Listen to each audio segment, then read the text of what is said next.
ಜೈ ಶ್ರೀರಾಮ್.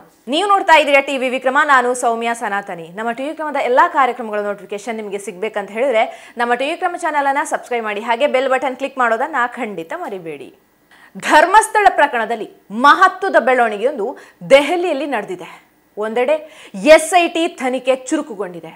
ಚಿನ್ನಯ್ಯನನ್ನು ಕೂಡ ಮತ್ತೆ 3 ದಿನ ವಶಕ್ಕೆ ಪಡೆದು ಬುರುಡೆ ಗ್ಯಾಂಗ್ಗೆ ತಕ್ಕ ಪಾಠ ಕಲಿಸೋದಕ್ಕೆ ಅಂತಿಮ ಹಂತದ ಸಿದ್ಧತೆ ನಡೆದಂತೆ ಕಾಣ್ತಾ ಇದೆ. ಈ ನಡುವೆ ಸ್ವಾಮೀಜಿಗಳ ನಿಯೋಗವೊಂದು ದೆಹಲಿಯಲ್ಲಿ ಕೇಂದ್ರ ಗೃಹ ಸಚಿವ ಅಮಿತ್ ಶಾ ಅವರನ್ನ ಭೇಟಿಯಾಗಿ ಮನವಿಯೊಂದನ್ನು ನೀಡಿದೆ.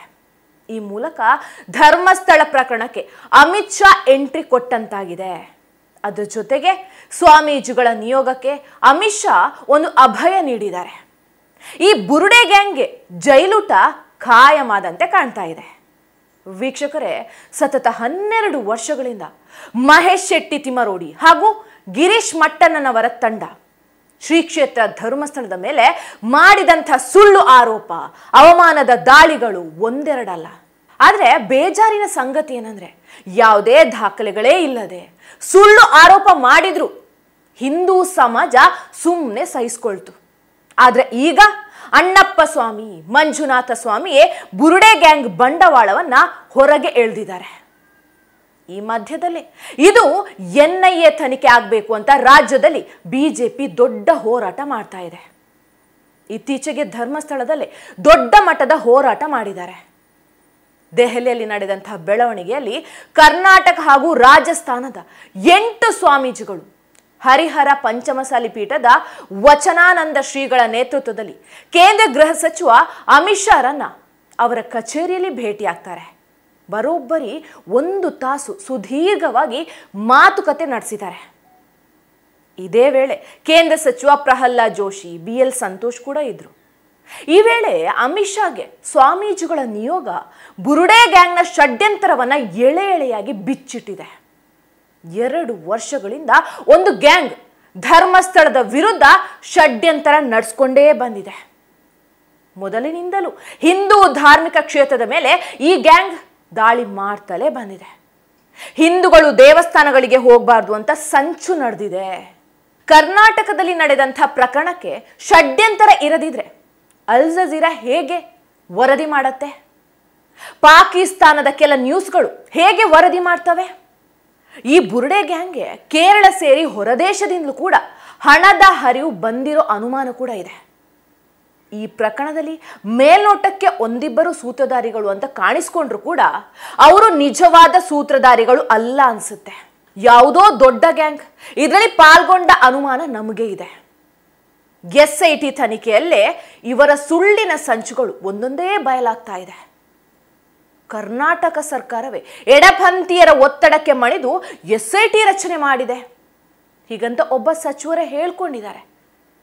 ಪ್ರಮುಖವಾಗಿ ಈ ಗ್ಯಾಂಗ್ ಕೋಟ್ಯಾಂತರ ರೂಪಾಯಿ ವಹಿವಾಟು ಮಾಡಿದೆ, ಷಡ್ಯಂತರಕ್ಕಾಗಿ ಹಣವನ್ನು ಬಳಸಿದೆ ಅನ್ನೋ ಅನುಮಾನವನ್ನು ಕೂಡ SIT ಪಟ್ಟಿದೆ.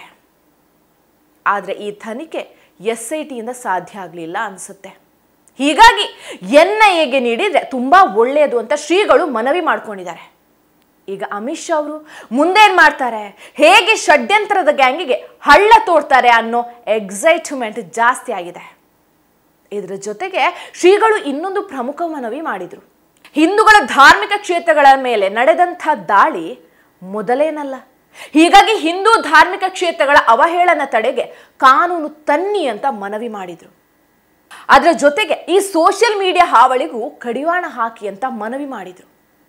ಶ್ರೀಗಳ ಮಾತು ಆಲಿಸಿದಂಥ ಅಮಿತ್ ಶಾ ಸೋಷಿಯಲ್ ಮೀಡಿಯಾ ಹಾವಳಿಗೆ ಕಡಿವಾಣ ಹಾಕಲಿಕ್ಕೆ ಶೀಘ್ರದಲ್ಲೇ ಕಾನೂನು ತರ್ತೇವೆ, ಅದರ ಜೊತೆಗೆ ಧರ್ಮಸ್ಥಳ ಪ್ರಕರಣವನ್ನ ನಾನು ಕೂಡ ಸೂಕ್ಷ್ಮವಾಗಿ ಗಮನಿಸ್ತೇನೆ, ಅದರ ಜೊತೆಗೆ ರಾಜ್ಯ ಸರ್ಕಾರದಿಂದಲೇ ವರದಿ ಪಡ್ಕೊಂಡು ಪರಿಶೀಲಿಸ್ತೇನೆ. SIT ತನಿಖೆಗೆ ನಮ್ಮ ಆಕ್ಷೇಪ ಇಲ್ಲ. ಆದರೆ ಒಂದು ವೇಳೆ ಸಂಚುಕೋರರ ಬಂಧನ ಮಾಡದೆ ಹೋದ್ರೆ ಕೇಂದ್ರ ತನಿಖಾ ತಂಡ ಬಂದೇ ಬರುತ್ತೆ. ಹಿಂದೂಗಳ ಶ್ರದ್ಧಾ ಕೇಂದ್ರದ ಪಾವಿತ್ರ್ಯತೆಗೆ ಧಕ್ಕೆ ಆಗ್ಲಿಕ್ಕೆ ನಾವು ಬಿಡಲ್ಲ.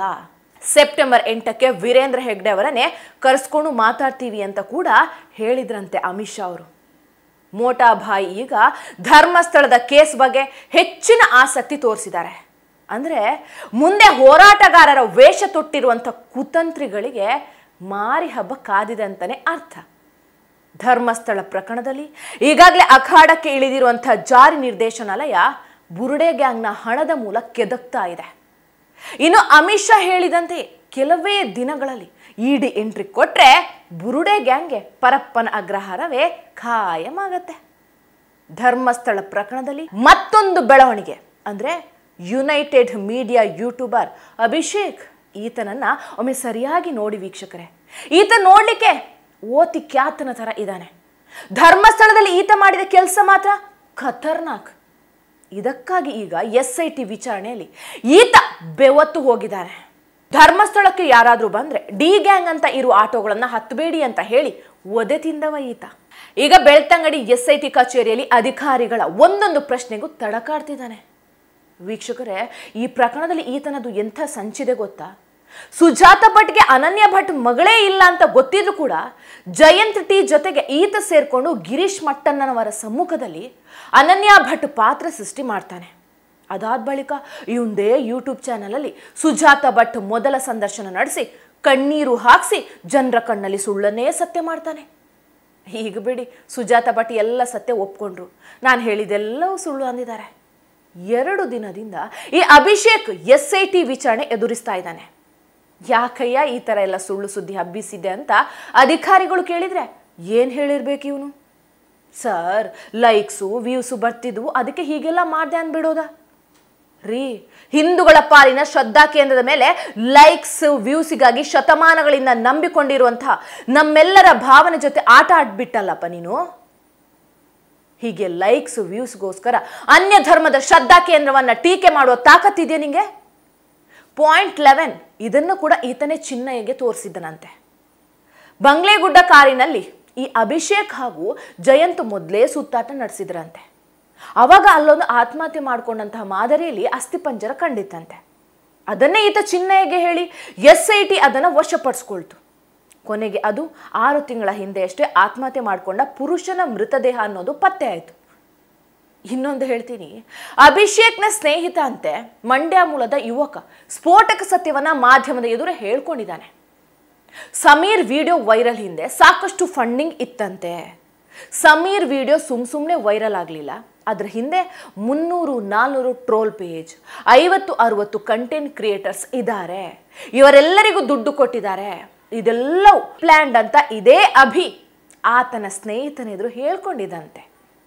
ಇದೆ ಏನಣ್ಣ, ಇಷ್ಟೊಂದು ಸಮೀರ್ನ ವಿಡಿಯೋ ಇಷ್ಟೊಂದು ವೈರಲ್ ಆಗ್ಬಿಡ್ತಲ್ಲ. ಅವನು ಹೇಳ್ತಾನೆ, ನೀನು ಜಸ್ಟ್ ಇದು ವೈರಲ್ ಆಗಿದ್ ನೋಡಿದ್ಯಾ, ಅದರಿಂದ ಎಷ್ಟು ಕೆಲಸ ನಡೀತು ಅಂತ ನೋಡ್ಲಿಲ್ಲ ನೀನು.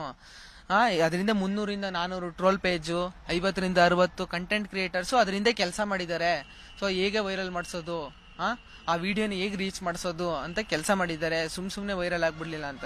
ಯಾಕಂದ್ರೆ ಯಾವುದೇ ಕಂಟೆಂಟ್ ಕ್ರಿಯೇಟರ್, ನಾನು ಕಂಟೆಂಟ್ ಕ್ರಿಯೇಟರ್ ಆಗಿರೋದ್ರಿಂದ ನಾನು ಯಾವುದೇ ಕಂಟೆಂಟ್ ಕ್ರಿಯೇಟರ್ ಆ ಥರದ್ದು ಹಿಂಗ್ ಪ್ರಮೋಟ್ ಮಾಡಬೇಕು ಅಂತಂದ್ರೆ ಪ್ರಮೋಟಿವ್ ವಿಷಯದಲ್ಲಿ ಯಾರು ಸುಮ್ಮನೆ ಮಾಡಲ್ಲ. ನಾನು ಇದಕ್ಕೆಲ್ಲ ಫಂಡಿಂಗ್ ಎಲ್ಲಿಂದ ಬರುತ್ತೆ ಅಂತಂದಾಗ ಅವನೇ ಸ್ವತಃ ಹೇಳಿದೆ, ನಮ್ಮ ಬಾಸ್ ಗಿರೀಶ್ ಮಟ್ಟಣ್ಣ, ಮಹೇಶ್ ತಿಮ್ರೋಡಿ ಇದಕ್ಕೆಲ್ಲ ಫಂಡ್ ಮಾಡಿರ್ತಾರದು ಅಂತ ಹೇಳ್ತಾನೆ. ಸರಿ, ನೀನು ಬಾ, ನೀನು ವಿಡಿಯೋ ಮಾಡು, ನೀನು ಧರ್ಮಸ್ಥಳದ ವಿರುದ್ಧ ವಿಡಿಯೋ ಮಾಡು, ಇವ್ರಿಗೆಲ್ಲ ಬುದ್ಧಿ ಕಳ್ಸೋಣ.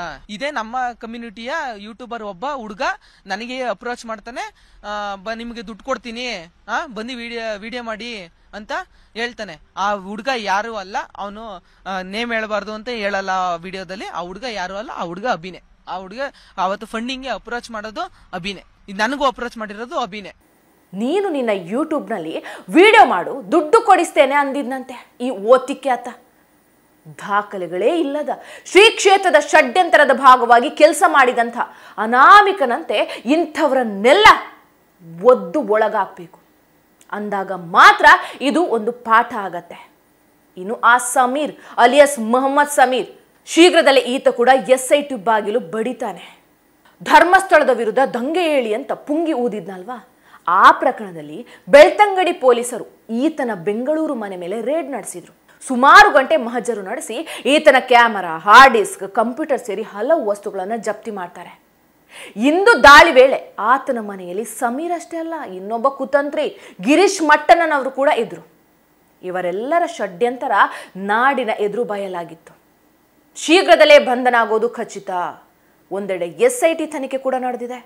ಅತ್ತ ವಿದೇಶಿ ಫಂಡಿಂಗ್ ಬಗ್ಗೆ ಅಮಿತ್ ಶಾ ಸೂಚನೆಯಂತೆ NIA ಕಾಲಿಟ್ರೆ ಬುರುಡೆ ಗ್ಯಾಂಗ್ ಹೇಳ ಹೆಸರಿಲ್ಲದಂತೆ ಆಗೋದಂತೂ ಸತ್ಯ. ಈ ಪ್ರಕರಣದಲ್ಲಿ ಕೇಂದ್ರ ಸರ್ಕಾರವೇ ಈ ಬುರುಡೆ ಗ್ಯಾಂಗ್ಗೆ ಅಂತ್ಯ ಹಾಡಲೇಬೇಕು. ಇಲ್ಲಾದ್ರೆ ಇವರೆಲ್ಲರೂ ಕೂಡ ಮತ್ತೊಂದು ರೂಪದಲ್ಲಿ ಎದ್ದು ಬಂದು ಮತ್ತೆ ಧರ್ಮಸ್ಥಳದ ಮೇಲೆ ಟಾರ್ಗೆಟ್ ಮಾಡ್ತಾರೆ. ಅಲ್ಲಿ ದೇವರೇ ಇಲ್ಲ ಅಂತ ಟೀಕೆ ಮಾಡ್ತಾರೆ.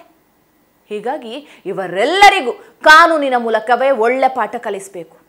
ಇಲ್ಲಾದ್ರೆ ಈ ಬುರುಡೆ ಗ್ಯಾಂಗ್ ಎಲ್ಲಾದ್ರೂ ಕಾಣಿಸ್ಕೊಂಡ್ರೆ ಧರ್ಮದೇಟು ಬೀಳೋದು ಪಕ್ಕ. ಟಿವಿ ವಿಕ್ರಮ, ದೇಶ ನಿಮ್ಮ ಕೈಯಲ್ಲಿ. ಈ ಕಾರ್ಯಕ್ರಮ ನಿಮಗೆ ಇಷ್ಟ ಆಗಿದ್ದಲ್ಲಿ ಲೈಕ್, ಶೇರ್ ಹಾಗೂ ಕಮೆಂಟ್ ಮಾಡಿ. ಟಿವಿ ವಿಕ್ರಮದ ಕಾರ್ಯಕ್ರಮಗಳನ್ನು ನಿರಂತರವಾಗಿ ವೀಕ್ಷಿಸಲು ಸಬ್ಸ್ಕ್ರೈಬ್ ಮಾಡಿ, ಬೆಲ್ ಐಕನ್ ಒತ್ತಿ.